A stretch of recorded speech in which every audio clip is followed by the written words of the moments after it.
सीतापुर संविधान निर्माता बाबा साहेब डॉक्टर भीमराव अंबेडकर जी के महापरिनिर्वाण दिवस पर म्यूनिसिपल मार्केट स्थित डॉक्टर अंबेडकर समाज सेवा समिति के पदाधिकारियों, अधिवक्तागणों व बहुजन समाज के अनुयायियों ने बाबा साहब डॉक्टर भीमराव अंबेडकर जी की प्रतिमा पर मोमबत्ती जलाकर भावपूर्ण श्रद्धांजलि अर्पित किया। कार्यक्रम के मुख्य वक्ताओं ने बाबा साहब के जीवन संघर्षों पर प्रकाश डाला। मुख्य वक्ता प्रोफेसर अनिल कुमार ने कहा, बाबा साहब डॉक्टर भीमराव अंबेडकर जी ने देश में भारतीय संविधान का निर्माण कर संपूर्ण समाज के उत्थान के लिए स्वतंत्रता, समता, न्याय और बंधुत्व के विचार को आगे बढ़ाया और संविधान का निर्माण कर मध्यम वर्ग, शोषितों, वंचितों समेत हर एक भारतीय के अधिकार को सुनिश्चित करने में व जाति-पाति छुआछूत ढोंग आडंबर को समाप्त करने की अहम भूमिका निभाई। विशिष्ट वक्ता ने कहा, नई पीढ़ी को बाबा साहेब के बताए रास्ते पर चलने की प्रेरणा लेनी चाहिए, उनके संघर्षों से सीख लेना चाहिए। कार्यक्रम के मुख्य वक्ता प्रोफेसर अनिल कुमार, विशिष्ट वक्ता अभिश्रांत professor doctor Sunil Kumar, doctor Pranita Singh ने बाबा साहब के चरणों में पुष्पांजलि अर्पित कर उनके संघर्षों को याद किया और उनके किए गए कार्यों की सराहना की। बाबा साहब की मृत्यु 6 दिसंबर 1956 को दिल्ली में उनके आवास पर हुई थी।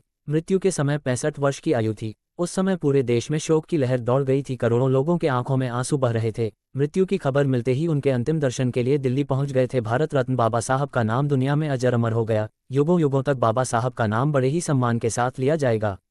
परिनिर्वाण दिवस के अवसर पर अंबेडकर समाज सेवा समिति के अध्यक्ष सुंदरलाल बौद्ध, उपाध्यक्ष डॉक्टर गगन कुमार, महामंत्री बी.डी. वर्मा, कोषाध्यक्ष सतीश चंद्र गौतम, प्रचार मंत्री Pyarelal Bauddh, BL. Chaudhary, Ramprakash Chaudhary, Kishan SP. Gautam, JP. Suman, Pramod Kumar Chaudhary, AP. Gautam, Dipankar Bauddh, Chetram Gautam, doctor BR. Ambedkar, अधिवक्ता विचार मंच के एडवोकेट बीरून, बी.एल. चौधरी, अनिल कुमार, अनीश कुमार, ज्योति यादव, उमेश कुमार, बबलू कुमार, संतोष कुमार राव, अनुपम गौतम, उमेश कुमार, शिवशंकर राजवंशी सहित अन्य अधिवक्ता गण व मुन्ना लाल भारती, सर्वेश कुमार गौतम सहित सैकड़ों समाज सेवी मौजूद रहे। आप देख रहे हैं संविधान की ताकत।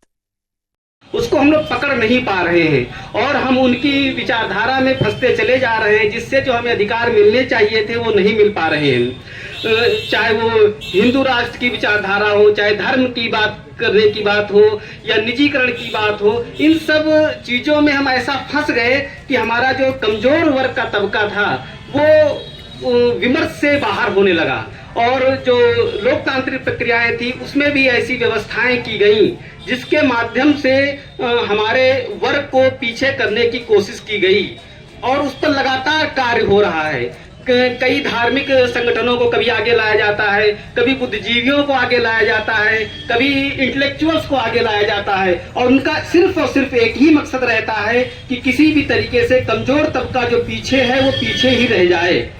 तो इसको प्राप्त करने के लिए हमें सबसे पहले जो जरूरी है वो है शिक्षा, और शिक्षा जब हम प्राप्त करेंगे तो हमें सोचने समझने की क्षमता भी विकसित होगी और हम अपनी बात को कह पाएंगे।